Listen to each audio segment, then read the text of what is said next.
Wakil Presiden Amerika Serikat J.D. Vance disoraki seorang warga pro-Palestina saat memberikan paparan di depan sejumlah mahasiswa di Amerika. Excuse me, sir. Right now, you see more humanitarian aid coming into Gaza than it has any time in the past 5 years. So if you want, J.D. Vance tampak emosi usai disoraki seorang warga pro-Palestina. Vance disoraki selama acara Turning Point USA ketika para mahasiswa menantang dukungan Washington atas perang pembantaian Israel di Gaza. Selain itu, Vance juga dikritik soal perseteruan Presiden Amerika dengan Paus Leo XIV tentang perang di Iran. Again, hey, random dude screaming, I told you I'd respond to your point. Here's my response to that. Anggota Parlemen Polandia menyebut Israel lakukan genosida sambil memperlihatkan bendera Israel yang diubah dengan simbol Nazi.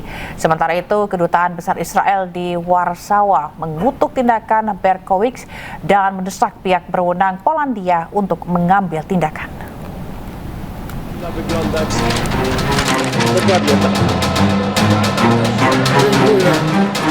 Anggota Parlemen Polandia, Konrad Berkowitz, memperlihatkan bendera kertas Israel yang dimodifikasi dengan simbol Nazi setelah sebelumnya menyebut Israel memicu krisis energi global dan melakukan genosida.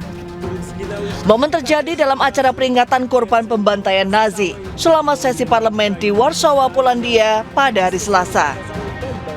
Selain itu, Berkowitz juga mengecam penggunaan bom fosfor putih terlarang yang ia sebut kekejaman luar biasa. Izrael dokonuje na naszych oczach ludobójstwa ze szczególnym okrucieństwem. Izrael to nowa trzecia Rzesza i jego flaga powinna wyglądać dokładnie tak. Insiden memicu kemarahan di kalangan anggota parlemen.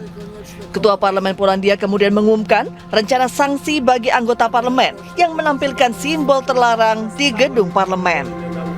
Sementara itu, Kedutaan Besar Israel di Warsawa mengutuk tindakan Berkowitz dan mendesak pihak berwenang Polandia untuk mengambil tindakan.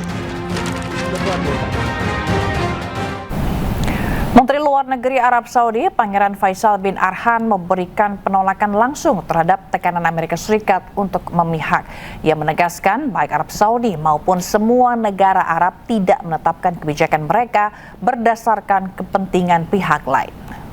المملكة العربية السعودية وحسب ما أعلم كل الدول العربية لا تضع سياساتها بناء على مصالح الآخرين، تضع سياساتها بناء على مصالحها هي، وسوف نتابع مصالحنا وسوف نستمر في صياغة سياساتنا بناء على تلك المصالح بغض النظر عن وجهات النظر، وسوف نبقى في نفس الوقت منفتحين للحوار مع جميع شركائنا غربا وشرقا لضمان أن يكون هناك تفهم كامل لما نقوم به وليكون هناك سعي لتحقيق أيضا هذه المنافع المشتركة. المنافع المشتركة ليست فقط لنا مع الصين لكن لنا مع أمريكا لنا مع غيرنا، فنحن نسعى خلف مصالحنا ومصالحنا نجدها في الغرب ونجدها في الشرق وأينما وجدناها سوف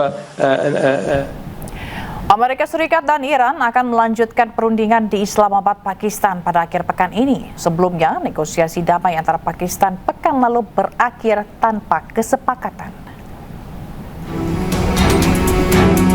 Negosiator dari Amerika Serikat dan Iran akan kembali ke Islamabad, Pakistan pekan ini untuk melanjutkan pembicaraan untuk mengakhiri perang. Negosiasi diperkirakan tetap berjalan meski masih ada blokade atas Selat Hormuz oleh Amerika Serikat. Dilansir dari kantor berita Reuters, seorang sumber yang terlibat dalam negosiasi mengatakan belum ada tanggal pasti yang ditetapkan. Namun delegasi membuka kemungkinan dari hari Jumat hingga Minggu untuk melanjutkan perundingan ini. Sementara itu, Presiden Amerika Serikat Donald Trump mengatakan Iran telah menghubungi pada hari Senin lalu dan ingin mencapai kesepakatan. Trump pun menegaskan pihaknya tidak akan menyetujui perjanjian apapun yang memungkinkan Teheran memiliki senjata nuklir.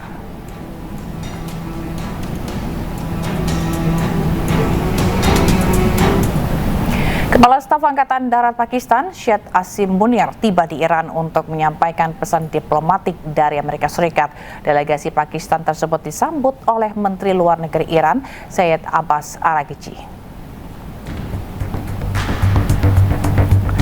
Usai perundingan Amerika Serikat dan Iran gagal di Islamabad beberapa hari lalu, Pakistan kembali mengajak kedua pihak kembali ke meja perundingan. Kepala Staf Angkatan Darat Pakistan, Syed Asim Munir, datang ke Iran membawa pesan khusus dari Amerika Serikat.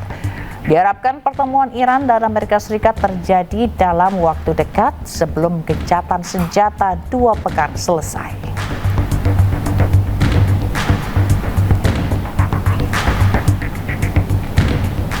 Sementara itu, Menteri Luar Negeri Rusia, Sergei Lavrov, mengatakan Rusia dan China siap mendukung upaya untuk meredakan ketegangan antara Amerika Serikat dan Israel melawan Iran.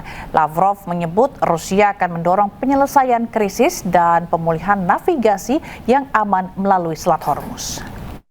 Настаиваем на том, чтобы эти переговоры продолжились и чтобы была достигнута договоренность о возвращении к свободе судоходства в Амурском проливе. Мы с Китайской Народной Республикой твердо выступаем за то, чтобы эти переговоры продолжались, чтобы на них стороны продвигали реалистичные и справедливые цели с полным учетом законных прав в соответствии с международными. Pemirsa, awasi selalu anak Anda. Di Bandung Barat, seorang siswi SMP diculik oleh teman prianya yang dikenal lewat game online. Selama 5 hari diculik, korban diperkosa oleh pelaku yang juga masih di bawah umur.